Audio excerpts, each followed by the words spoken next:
Vamos agora à primeira leitura da missa de hoje. Leitura do livro do profeta Isaías, capítulo 52, versículos do 7 ao 10. Como são belos, andando sobre os montes, os pés de quem anuncia e prega a paz, de quem anuncia o bem e prega a salvação, e diz a Sião: reina teu Deus. Ouve-se a voz de teus vigias. Eles levantam a voz, estão exultantes de alegria, sabem que verão com os próprios olhos o Senhor voltar a Sião. Alegrai-vos e exultai ao mesmo tempo, ó ruínas de Jerusalém. O Senhor consolou seu povo e resgatou Jerusalém. O Senhor desnudou seu santo braço aos olhos de todas as nações. Todos os confins da terra hão de ver a salvação que vem do nosso Deus. Palavra do Senhor.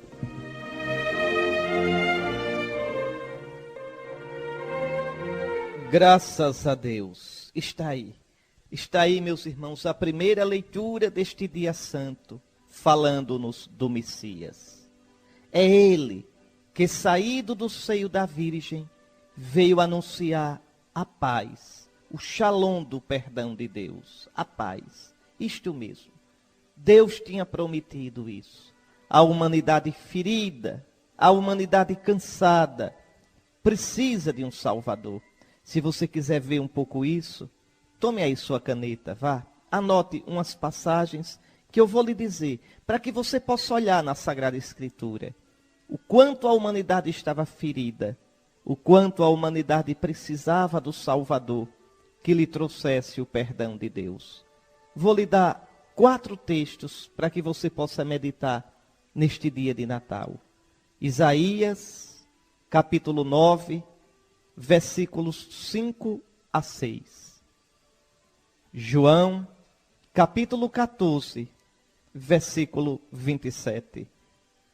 Romanos, capítulo 5, versículos 1 a 2. E Efésios, capítulo 2, versículos 14 ao 18. Está aí. Esse Messias traz a salvação, o próprio nome dele. Que nome o anjo indicou para que fosse dado ao fruto do ventre de Maria Virgem? Jesus, que significa o Senhor salva.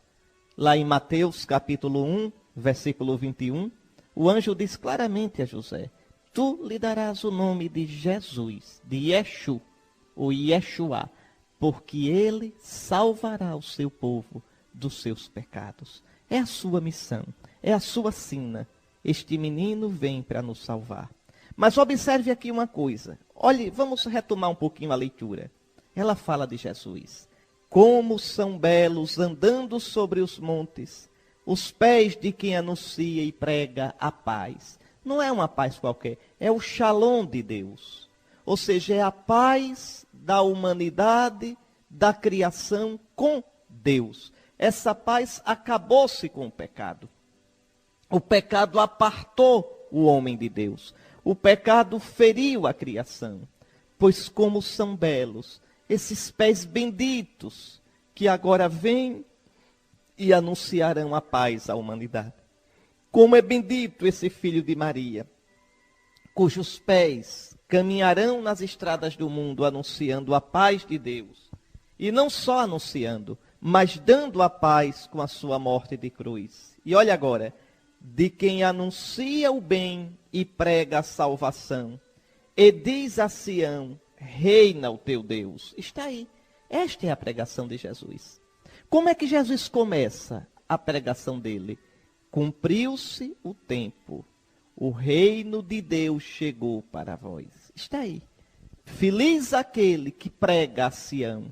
Feliz aquele que prega a igreja. Feliz aquele que prega a humanidade. O teu Deus reina. Então, é esta a pregação de Jesus. É isto que Jesus vem fazer. Trazer o reinado de Deus. E quem crê em Jesus, quem aceita Jesus, quem vive a vida de Jesus, deixa Deus reinar na sua vida. Ele então anuncia o reinado de Deus a Israel e a toda a humanidade. O teu Deus reina.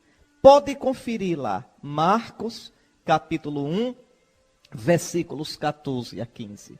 Naquele tempo, veio Jesus do Jordão para a Galiléia, dizendo: cumpriu-se o tempo, o reino de Deus chegou para vós. Queridos irmãos, o Natal do Santo Messias, do ungido, do Cristo de Deus, enche-nos de alegria. Agora nós podemos ver, nós podemos ouvir o nosso Deus. Esse Deus que é tão grande, fez-se pequenininho para ser nosso companheiro. Olhe, nunca mais se sinta sozinho na vida. Sinta não. Nas horas de tristeza, nas horas de derrota, nas horas de luta, de angústia, de incerteza e até na hora da morte. Saiba, Deus está com você. Deus está conosco. Ele se fez humano para redimir o humano. Ele se fez humano para encher de vida divina a nossa humana existência. Coragem, meu irmão. Olhe, tem gente que no Natal se sente tão só. Sente uma saudade não sei de quê, uma nostalgia, uma tentação de tristeza, uma certa depressão. Não, meus irmãos. Sabe o que é isso? É saudade de um paraíso que se perdeu. É saudade de uma felicidade e de um bem, de uma paz e de uma plenitude que a gente quer porque foi criado para isso, mas nunca terá totalmente na terra. Essa paz que você procura, essa plenitude que você deseja, esta vida da qual você tem sede, tudo isso está deitadinho no presépio, nas mãos fofinhas daquele menininho, naquela criancinha que choraminga, recém-nascida de Maria Virgem. Ali está a nossa salvação. Ah, se a gente pudesse chegar pertinho do presépio e beijar aquele menininho e pensar, meu Deus, mas pensar realmente assustado. Aqui está o Criador do mundo. Como pode aquele que envolve a criação toda estar envolvido por essas palhinhas? Como pode aquele que é rico, que é fonte de todo dom, estar envolvido em faixas, emulando os pobrezinhos? Como pode o Deus que alimenta as aves do céu estar precisando do leite da Virgem Mãe? Como pode o que veste os lírios dos campos de beleza, uma beleza maior do que as vestimentas de Salomão, está aqui, pobrezinho no presépio? Como pode aquele que sustenta o universo ser levado nos braços por José e Maria? Eis o amor de Deus. Você não está só. Deus está conosco. O nome do menino é Emanuel. Deus conosco. Eu repito, agora podemos ver e ouvir o nosso Deus. Podemos abraçá-lo e ser por ele abraçados. Não mais estamos sozinhos. Eu vou dar alguns outros textos para que você hoje possa ler, meditar, mastigar estas coisas que eu estou dizendo. Veja lá, Isaías 30, versículos 18 ao 21. Depois, Lucas 2, 29 a 32. Depois, João 1, versículo 14. Depois, um texto muito bonito, 1 de João, capítulo 1, versículos 1 ao 4. Depois, Mateus, capítulo 11, versículos 28 ao 30. Está aí. Leia, reflita sobre esses textos. Deus veio nos visitar. Deus está conosco. Nossas ruínas, as ruínas da humanidade, as ruínas deste mundo ferido e cansado, serão restauradas, meus irmãos. Serão novamente reerguidas. Todos os confins da terra hão de ver a salvação que vem do nosso Deus. Isso mesmo. E essa salvação é Jesus, nosso Senhor. Esta salvação nasceu para nós de Maria, a Virgem. Vale a pena reler essa primeira leitura contemplando esse mistério. Vale a pena pensar em Jesus, olhar esse menininho e pensar como são belos, andando sobre os montes. E ainda hoje ele anda sobre os montes pelos pés da igreja. Sim, pelos pés da igreja, porque nosso Senhor continua a obra da salvação através da igreja. A igreja ministra da salvação. A igreja que são as mãos de Jesus, a boca de Jesus, o coração de Jesus, os pés de Jesus continuados neste mundo. Esta igreja tão de Cristo, tão amada por Cristo, tão corpo de Cristo, e tão odiada e às vezes vilipendiada pelo mundo. Às vezes por culpa nossa, dos pecados dos seus filhos. Mas essa igreja aqui é santa. Ainda nesta semana passada, eu tive assim uma alegria tão grande, me orgulhei tanto. Eu me orgulho tanto, viu, da mãe igreja, me orgulho tanto. Vocês se lembram do Joãozinho 30, aquele carnavalesco lá do Rio de Janeiro? Pois bem, há um tempo atrás, o Joãozinho 30 meteu o pau na igreja, mas meteu o pau, porque ele queria botar um Cristo Redentor no desfile, e a Arquidiocese do Rio de Janeiro proibiu, para não misturar as coisas sagradas com o ambiente de carnaval. Joãozinho 30 na televisão acabou com a igreja, essa igreja pedófila, essa igreja isso, aquilo. Muito bem, foi injusto com a igreja. Joãozinho 30 morreu essa semana passada. Eu estava vendo na internet, estava lá, esticado no caixão, e um padre ao lado, o padre da igreja pedófila, celebrando a missa pelo descanso eterno dele. É assim a igreja, é assim. Os inimigos dela, os que a pisam, os que a caluniam, os que nunca fizeram nada por ela, mas só souberam criticá-la, ao pedir os sacramentos, o perdão dela, ela está lá para dar. Assim foi com Voltaire no século XVIII, que arrasou com a igreja, que dizia que o mundo só seria feliz quando o último rei fosse enforcado na tripa do último padre. Pois bem, quando morreu, estava lá a igreja para dar unção, porque ele pediu. A mesma coisa o presidente da França, François Mitterrand, que era socialista e nunca praticou a religião. No final da vida pediu os sacramentos da igreja. Como eu me orgulho disso. Como me encho de ternura por isso. E a igreja tem que ser assim.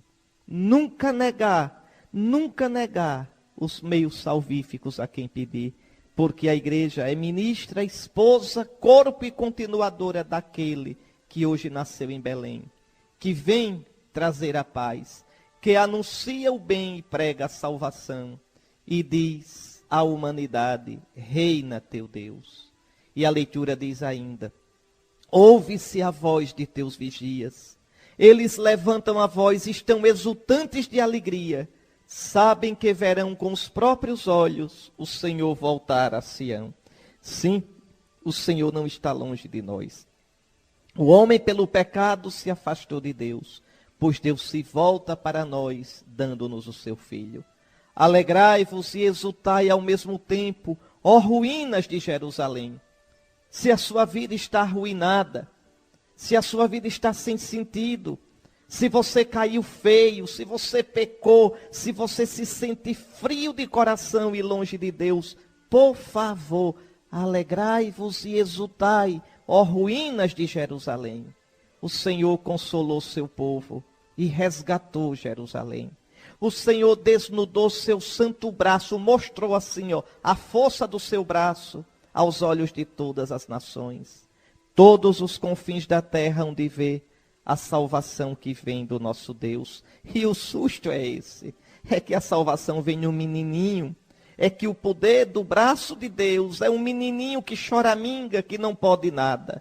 É assim que Deus faz. Salva com o que é pequeno, salva com o que aparentemente não tem valor algum. Meus queridos irmãos, eu lhes digo novamente, lhes digo, Feliz Natal. Deus está conosco. Hoje nasceu para nós um Salvador. Vamos escutar uma música de Natal e depois a gente volta para o salmo da missa de hoje.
Vamos agora rezar o salmo da missa de hoje. E o que o salmista mais vai insistir, insistiu na missa da noite, vai insistir agora: cantai ao Senhor Deus um canto novo. Hoje tudo tem que ser novo, nada daquele velho Papai Noel, nada, tudo novo. Hoje cantam os anjos e devemos nós cantar com eles, mas um canto novo, o canto que o Filho, hoje nascido, trouxe ao mundo, o canto do amor a Deus. Só o homem novo, viu, meu irmão? Só o homem novo pode cantar o cântico novo.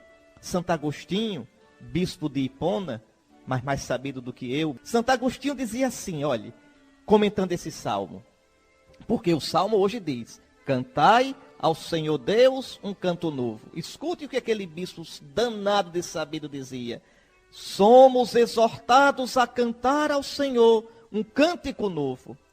O homem novo conhece o cântico novo. Quem sabe amar a vida nova, sabe cantar o cântico novo. Cantai ao Senhor um cântico novo. Eis, tu dizes, estou cantando. Estás cantando, é verdade. Estás cantando. Eu estou ouvindo. Mas que a tua vida não desminta a tua língua. Cantai ao Senhor um canto novo. Cantai com a voz. Cantai com o coração. Cantai com os lábios. Cantai com os costumes. Cantai ao Senhor um cântico novo. Está aí. Não basta cantar com a voz, não. Canta ao Senhor um cântico novo. Quem vive uma vida nova, como esse menino novo que hoje nasceu. E por que essa exultação toda? Por que o cântico novo? Por que isso? Porque, diz o Salmo, toda a terra viu a salvação do nosso Deus. Isso. Ele não é só o Salvador de Israel, mas de toda a humanidade. O meu, o seu Salvador, meu irmão. Outro bispo, esse era bispo de Roma, é Papa, São Leão Magno, primeiro, grande, dizia assim, na noite de Natal, pregando: ninguém está excluído da participação nesta felicidade. A causa da alegria é comum a todos, porque nosso Senhor, vencedor do pecado e da morte, não tendo encontrado ninguém isento de culpa, veio libertar a todos. Hoje, exulte o justo, porque se aproxima a vitória. Hoje, rejubile o pecador, porque lhe é oferecido o perdão. Hoje, reanime-se o pagão, porque é chamado à vida. Despojemo-nos, portanto, do homem velho com seus atos, e tendo sido admitidos a participar do nascimento de Cristo, renunciemos às obras da carne, às obras do pecado. É assim, viu? Então vamos cantar ao Senhor um canto novo. Vamos rezar o salmo da missa de hoje, desta missa do dia, o Salmo 97. Os confins do universo contemplaram a salvação do nosso Deus. Cantai ao seu Deus um canto novo, porque ele fez prodígios. Sua mão e o seu braço forte e santo alcançaram-lhe a vitória. O Senhor fez conhecer a salvação e às nações sua justiça. Recordou seu amor sempre fiel pela casa de Israel. Os confins do universo contemplaram a salvação do nosso Deus. Aclamai o seu Deus, ó terra inteira, alegrai-vos e exultai. Cantai salmos ao Senhor ao som da harpa e da cítara suave. Aclamai com os clarins e as trombetas ao Senhor, o nosso Rei. O Senhor fez conhecer a salvação e revelou sua justiça às nações. O Senhor fez conhecer a salvação e revelou sua justiça às nações. Vamos à segunda leitura da missa de hoje e preste atenção, porque ela tem muito, muito, muito a nos dizer. Leitura da carta aos Hebreus, capítulo 1, versículos do 1 ao 6. Muitas vezes e de muitos modos falou Deus outrora aos nossos pais pelos profetas. Nestes dias, que são os últimos, ele nos falou por meio do Filho, a quem ele constituiu herdeiro de todas as coisas e pelo qual também ele criou o universo. Este é o esplendor da glória do Pai, a expressão do seu ser. Ele sustenta o universo com o poder de sua palavra. Tendo feito a purificação dos pecados, ele sentou-se à direita da majestade divina nas alturas. Ele foi colocado tanto acima dos anjos, quanto o nome que ele herdou supera o nome deles. De fato, a qual dos anjos Deus disse alguma vez: Tu és o meu filho? Eu hoje te gerei? Ou ainda, eu serei para ele um pai, e ele será para mim um filho? Mas, quando faz entrar o primogênito no mundo, Deus diz: Todos os anjos devem adorá-lo. Palavra do Senhor. Graças a Deus, graças a Deus. Tá aí, essa leitura é profunda. Você no Natal, viu? Não fique só olhando esse menininho, não. Tem gente que fica, como é bonitinho, o anjinho, o boizinho, o burrinho. Não é só isso, não. Aliás, me diga uma coisa, vamos ver se você é esperto mesmo. Você sabe por que é que na manjedoura, no presépio, tem um boi e um burro? Você sabe? Você sabe o que significa isso? Você tem que ler lá o profeta Isaías para saber. Deixa eu ver se eu encontro aqui agora, assim, na Bíblia, porque me veio na cabeça agorinha lhe dar essa explicação. Pronto, olha aqui. Lê Isaías capítulo 1. Deus metendo a ripa no povo de Israel. Povo rebelde. Povo que desobedece. Aí escute. Eu vou ler aqui 2 versículozinhos. Isaías capítulo 1, vou começar com o versículo 2. Escutai, ó céus. É Deus danado, viu? Atenção, terra, é o Senhor quem fala. Filhos fiz crescer e prosperar, mas eles se rebelaram contra mim. O boi entende o seu proprietário. O burro conhece o coxo do seu dono. Só Israel não tem conhecimento. Só o meu povo não entende. Está ali, o boi e o burro prestando homenagem ao seu Senhor. Está vendo? O boi conhece o seu dono. O dono de tudo é Cristo, nosso Deus. O burro tem entendimento para saber honrar o seu proprietário. Só o meu povo não tem conhecimento. Quem não adora o Senhor é pior do que um burro. É isso que está dizendo. Quem não abre o seu coração para Deus é bruto como um boi. Pois bem, o burro conhece o coxo do seu dono. O boi respeita o seu proprietário. Só meu povo não tem entendimento. É pior do que um bicho, pior do que um boi, pior do que um burro. Entendeu? E tem mais. O menininho está no coxo, não está? Manjedoura quer dizer coxo. A palavra manjedoura, tá certo? Quer dizer coxo. É onde se coloca a comida para o gado. Então está ali o boi e o burrinho, não estão ali? É como se eles se alimentassem de Cristo. O boi significa os judeus e o burro os pagãos. Ou seja, judeus e pagãos encontram seu alimento em Cristo. Aquele coxinho já lembra o que Cristo será. Alimento no altar. Alimento na Eucaristia. Repare como é bonita. A nossa fé é muito bonita, viu? Tem muita coisa bonita, muita coisa bonita. Pois bem, hoje essa segunda leitura, ela vai explicar quem é esse menininho. Está ali o menininho dormindo, a coisa mais linda. O menininho fazendo xixi na fralda. O menininho babando. Esse menininho é Deus. Não brinque não, é Deus. Tá certo? Olha aqui o que é que diz a segunda leitura. Muitas vezes e de muitos modos falou Deus outrora aos nossos pais pelos profetas. É verdade. O Antigo Testamento todo, Deus chamou nosso pai Abraão. Deus falou com Isaac. Deus em sonhos falou a nosso pai Jacó. Lutou com nosso pai Jacó no val do rio Jaboque. Deus falou a Moisés. Deus falou pelos profetas. Nestes dias que são os últimos, Ele nos falou por meio do Filho. Por que se diz que são os últimos? Nós estamos nos últimos dias? Estamos. É porque o mundo vai se acabar daqui a um mês? Não. Os últimos dias começam com Jesus. E por que são os últimos? Porque são os dias definitivos. Depois de Jesus, não há revelação nova alguma. Não existe uma terceira revelação.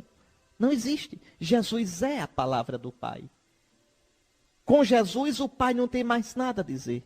É só a gente olhar para Jesus, ouvir Jesus, que a gente escuta o Pai, que a gente vê o Pai. Este é o meu filho amado, ouvi-o. Quem me vê, vê o Pai. Então, dizer que nós estamos nos últimos dias é isso. É dizer que tudo quanto Deus prometeu se cumpre em Jesus. É isso que o autor da carta aos Hebreus está dizendo. Nestes dias que são os últimos, Deus não nos falou mais pelos profetas. Deus nos falou por meio do seu Filho, a quem ele constitui o herdeiro de todas as coisas, e pelo qual também ele criou o universo. Que coisa impressionante. Deus criou o mundo através de Jesus Cristo. Esse menininho, viu? Não brinque não. Tudo foi criado através dele e para ele. Esse menininho não é simplesmente um sábio. Não é simplesmente um líder. Não é simplesmente um grande homem. Esse menininho é Deus. É Deus que se fez homem. A carta aos Hebreus diz, olha, sobre esse menininho. Este é o esplendor da glória do Pai. A expressão do seu ser. Quer dizer, ele é Deus igual ao Pai. O ser Deus do Pai está nesse menino. Ele sustenta o universo com o poder de sua palavra. Tendo feito a purificação dos pecados, ele sentou-se à direita da majestade divina nas alturas. Isso, esse menininho nasceu para morrer. Só para a morte nascido, em ato sacerdotal, na dura cruz erguido, o bom Cordeiro Pascal. A gente reza, a igreja canta no tempo da Páscoa, na sua liturgia. Esse menino nasceu para morrer. Por isso que ele é envolto em faixas. Essas faixas já profetizam as faixas do sepulcro, as faixas da morte. Isso, meus irmãos. Para que o boi e o burrinho tenham vida, para que os pagãos e os judeus tenham vida, esse menininho vai ter que morrer e ressuscitar para ser nosso alimento de vida eterna. Por isso, neste dia santíssimo de Natal, a carta aos Hebreus já lembra que esse menininho nasceu para morrer, tendo feito a purificação dos pecados na cruz. Ele sentou-se à direita da majestade divina nas alturas. Ele foi colocado tanto acima dos anjos, quanto o nome que ele herdou supera o nome deles. Jesus é maior que os anjos. Jesus é Deus feito homem. Maior que os anjos como Deus, fez-se menor que os anjos como homem. Morreu e ressuscitou, e agora é Deus e homem glorioso no céu. E os anjos o adoram. De fato, diz ainda a palavra santa de Deus, a qual dos anjos Deus disse alguma vez, tu és o meu filho, eu hoje te gerei. Ou ainda, eu serei para ele um pai, e ele será para mim um filho. Só disse isso. Deus só disse isso ao Filho Eterno. Só o Filho Eterno é gerado eternamente pelo Pai. Só ao Filho Eterno o Pai diz, eu serei para ti um pai, e tu serás o meu filho. Quando faz entrar o primogênito no mundo, Deus diz, todos os anjos devem adorá-lo. É por isso que nós escutamos na missa da noite os anjos que anunciam a vinda do Salvador e cantam o glória a Deus nas alturas. Pois bem, queridos irmãos, por tudo isso eu tenho que repetir para você, Feliz Natal. Hoje nasceu para nós um Salvador, o Cristo Senhor. Vamos agora escutar mais uma música e voltamos daqui a pouco com o Santo Evangelho.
Agora vamos escutar o evangelho desta missa do dia do Natal. Proclamação do Evangelho de Jesus Cristo segundo João, capítulo 1, versículos do 1 ao 18. No princípio era a palavra, e a palavra estava com Deus, e a palavra era Deus. No princípio estava ela com Deus. Tudo foi feito por ela, e sem ela nada se fez de tudo que foi feito. Nela estava a vida, e a vida era a luz dos homens. E a luz brilha nas trevas, e as trevas não conseguiram dominá-la. Surgiu um homem enviado por Deus. Seu nome era João. Ele veio como testemunha, para dar testemunho da luz, para que todos chegassem à fé por meio dele. Ele não era luz, mas veio para dar testemunho da luz, daquele que era a luz de verdade, que, vindo ao mundo, ilumina todo ser humano. A palavra estava no mundo, e o mundo foi feito por meio dela, mas o mundo não quis conhecê-la. Veio para o que era seu, e os seus não a acolheram. Mas a todos que a receberam, deu-lhes capacidade de se tornarem filhos de Deus, isto é, aos que acreditam em seu nome, pois estes não nasceram do sangue, nem da vontade da carne, nem da vontade do varão, mas de Deus mesmo. E a palavra se fez carne e habitou entre nós. E nós contemplamos a sua glória, glória que recebe do Pai como Filho unigênito, cheio de graça e de verdade. Dele João dá testemunho, clamando: este é aquele de quem eu disse: o que vem depois de mim passou à minha frente, porque ele existia antes de mim. De sua plenitude todos nós recebemos graça por graça. Pois por meio de Moisés foi dada a lei, mas a graça e a verdade nos chegaram através de Jesus Cristo. A Deus ninguém jamais viu, mas o unigênito de Deus, que está na intimidade do Pai, ele nos deu a conhecer. Palavra da salvação. Glória a vós, Senhor. Meus queridos irmãos, esse evangelho é profundo e comovente. Eu vou chamar a atenção só para alguns pontos principais. Primeiro, no princípio era a palavra, ou seja, o verbo, o logos. Em grego a palavra que se diz é logos, tá certo? E a palavra logos tem dois sentidos: pensamento e palavra. Então Jesus é o pensamento do Pai. E esse pensamento não ficou escondido. Veja, o pensamento como o pensamento é escondido. Como é que eu revelo o meu pensamento? Pela palavra. Então, esse Filho eterno é o Logos, é o pensamento que se fez palavra. É o pensamento do Pai que nos falou. Então, quer saber quem é Deus? Olhe Jesus, ouça Jesus. Quer ver a Deus? Olhe Jesus, ouça Jesus. Quer entender o caminho de Deus? Quer tocar em Deus? Toque em Jesus. No princípio, que princípio é esse? Quando diz assim, no princípio era a palavra. Que princípio é esse? Pense um pouquinho. Vá. Pensou? Esse princípio é aquele de Gênesis, capítulo 1, versículo 1. No princípio Deus criou o céu e a terra. E Deus disse, olha a palavra. Então João aqui está dizendo, no princípio, quando Deus criou o céu e a terra, já existia a palavra. E tudo foi feito por meio dela. Deus ia dizendo a palavra e tudo ia se fazendo. Está vendo? Ou seja, aquilo que a carta aos Hebreus disse na segunda leitura de hoje, tudo foi criado através do Filho. Então, Cristo é o verbo, quer dizer, a palavra, e ele é eterno. Estava com Deus e era Deus como o Pai desde a criação do mundo. No princípio era a palavra estava com Deus, quer dizer, com o Pai. E a palavra era Deus como o Pai. Na nossa língua portuguesa não dá para a gente ver isso direito, mas no grego dá direitinho. Eu vou dizer como se fosse no grego mesmo, está certo? Traduzir ao pé da letra. No princípio era a palavra, e a palavra estava com o Deus, e a palavra era Deus. Olhe, tem uma diferença. O Deus e Deus.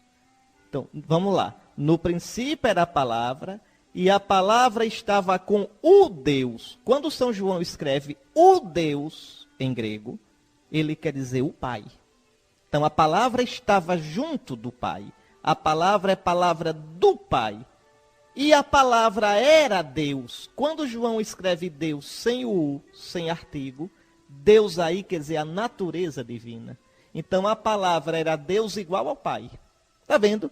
Vamos lá. No princípio era a palavra, e a palavra estava com o Deus Pai, e a palavra era Deus como o Pai. Está aí.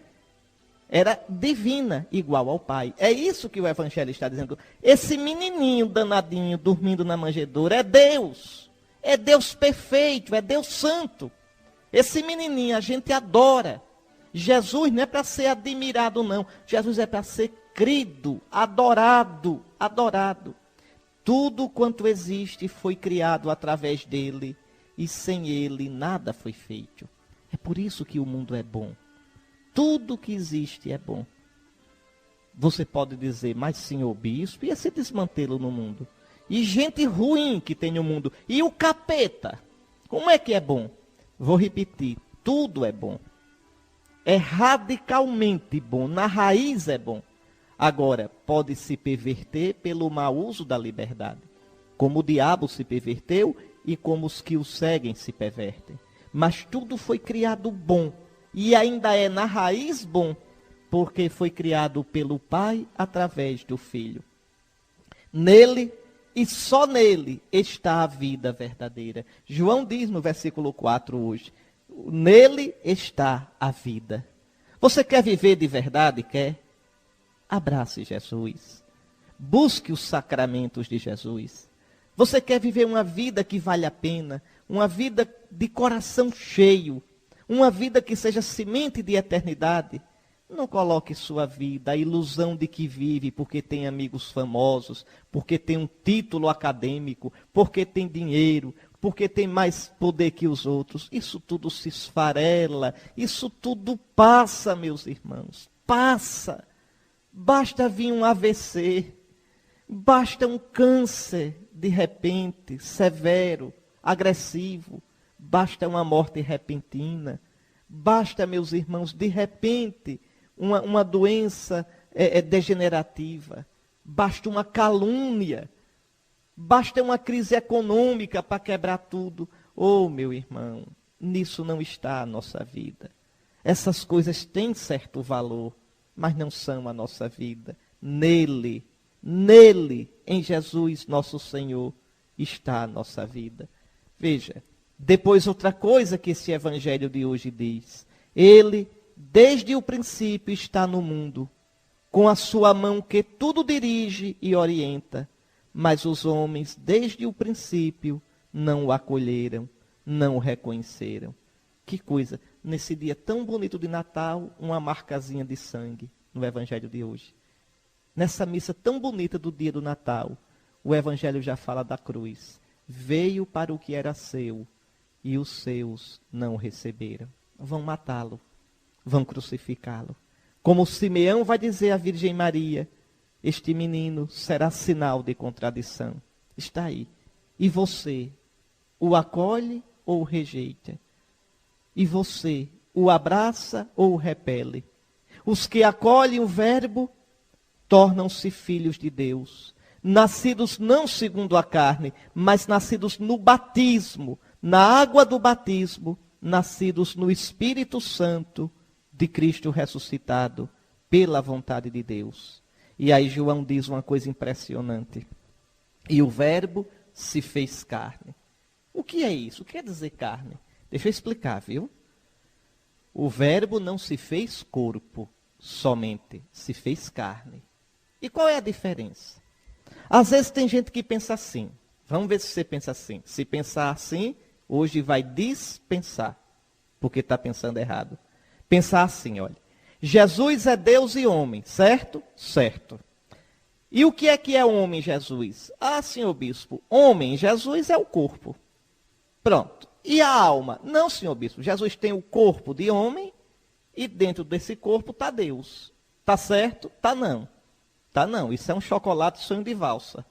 Isso não é Cristo. Não, não, não. Se fosse assim, Deus não se teria feito homem, se teria feito o corpo. Era um corpo de homem e dentro Deus agindo aí. Então esse corpo era como se fosse um robô. Não, não foi isso que Deus se fez. O Filho de Deus se fez homem de verdade. Jesus tem um corpo humano igualzinho ao meu, igualzinho ao seu. Tudo que o nosso corpo tem, o de Jesus tem. Todo o crescimento do corpo do homem, todos os instintos, Jesus tem. Tudo, tudo igual a gente. A diferença é que na gente é desmantelado pelo pecado e nele não é. Tá certo? Mas Jesus também tem uma alma humana. O que é um ser humano? É corpo humano e alma humana. Jesus tem alma humana. Tem. Dizer que Jesus tem alma quer dizer que ele tem uma psicologia humana. Jesus tem, olha, um conhecimento humano, sentimento humano, vontade humana. Tá certo? Jesus tem tudo aquilo que é nosso. Tudo, tudo, tudo completinho. Só que nele não é desarrumado. Quando Jesus diz, eu quero ser purificado, diz aquele leproso. Quem é que quer? É a segunda pessoa da Trindade, porque em Jesus só tem um eu, o eu do Filho eterno. Mas ele quer com a vontade humana. Com a vontade igual a minha, igual a sua. Então, reveja, ele se fez homem de verdade. É isso que João diz hoje, que o Evangelho diz, o verbo se fez carne. Carne na Bíblia é o homem todo, o homem no seu todo. E por que diz carne? Porque quer dizer que o homem é frágil. O Filho de Deus se fez frágil. Você quer ver isso bem direitinho? Pega a caneta aí novamente, eu vou lhe dar uma passagem. Pegue aí, Isaías 40, versículos 6 a 8. Veja, toda a carne é erva, a erva murcha. Está lá. O verbo se fez carne que murcha. Toda a carne é erva que passa. Lá Isaías diz assim, olha, toda a carne é erva, toda a carne murcha. Só a palavra de Deus permanece. Pois hoje, a palavra de Deus que permanece, o Filho, o Verbo, se fez carne que murcha. Que coisa impressionante. Aquele que é rico se fez pobre. Aquele que é eterno se fez imortal. Aquele que é grande se fez pequeno para nos salvar. Está aqui a humilhação, o abaixamento do Filho por nosso amor. Na carne, e agora na carne, na natureza humana frágil, a gente pode ver a glória de Deus. O Verbo se fez carne, habitou entre nós, e nós vimos a sua glória. Só Jesus, o Verbo encarnado, pode nos revelar a Deus. Jesus não é um homem bom, grande. Não, Jesus é Deus. Deus que se fez homem. Só Ele é o caminho. Só Ele é a verdade. Só Ele é a vida. Só Ele nos leva ao Pai. Por isso, termina o evangelho de hoje dizendo, a lei foi dada por Moisés, mas a graça e a verdade nos vêm por Jesus. Você lê aí, olha, Atos capítulo 4, versículos 8 a 13. Não há outro nome no qual possamos ser salvos, a não ser o nome de Jesus. E João 14, 1 a 10. Só Jesus é o caminho, a verdade, a vida. Pois bem, eu digo a você o que a igreja diz hoje, na língua mesmo da igreja, a língua latina. Christus natus est pro nobis. Venite adoremos. Cristo hoje nasceu por nós. Vinde, adoremos. Aqui, nessas palavras, a igreja diz o seu sonho, diz tudo o que ela quer dizer. Meu querido irmão, Feliz Natal para você, viu? Eu queria terminar este programa somente recordando as palavras da liturgia de hoje, da liturgia do Natal, que fala bem sobre esse mistério. Olha aqui. No mistério da encarnação de vosso Filho, Pai, nova luz da vossa glória brilhou para nós. E reconhecendo a Jesus como Deus visível a nossos olhos, aprendemos a amar nele a divindade que não vemos. Que coisa linda. Olhando Jesus homem, aprendemos a crer e adorar Jesus Deus. Ele, no mistério do Natal que celebramos, invisível em sua divindade, tornou-se visível na nossa carne. Gerado antes dos tempos, entrou na história da humanidade para erguer o mundo decaído, restaurando a integridade do universo. introduziu no reino dos céus o homem redimido. E para terminar, por ele realiza-se hoje o maravilhoso encontro que nos dá vida nova em plenitude. No momento, Pai, em que vosso Filho assume nossa fraqueza, a natureza humana recebe uma incomparável dignidade. Ao tornar-se ele um de nós nos tornamos eternos. Está aí. Hoje o céu e a terra fazem um negócio danado, e no negócio quem se dá bem é a gente. Deus recebe o quê? A nossa humanidade, desse jeito, fraca. E dá o quê a gente? A divindade dele. É a palavra que o padre diz todo dia na missa, viu? Quando o padre mistura um pouquinho d'água no vinho, sabe o que ele diz? Você não ouve, mas ele diz. Ele joga um tiquinho d'água no vinho da missa e diz assim, diz ao Pai, pelo mistério desta água e deste vinho, possamos participar da divindade daquele que assumiu a nossa humanidade. A água e o vinho misturado lembra que Jesus é Deus e homem. E lembra aquela gotinha d'água que a gente foi mergulhado em Cristo, porque ele se fez um de nós. Eu deixo você com mais uma música.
Um Feliz Natal para você, um Feliz Natal para a sua família, um Feliz Natal para todos quantos você ama. E abençoe-vos o Deus Todo-Poderoso, Pai, Filho e Espírito Santo. Amém.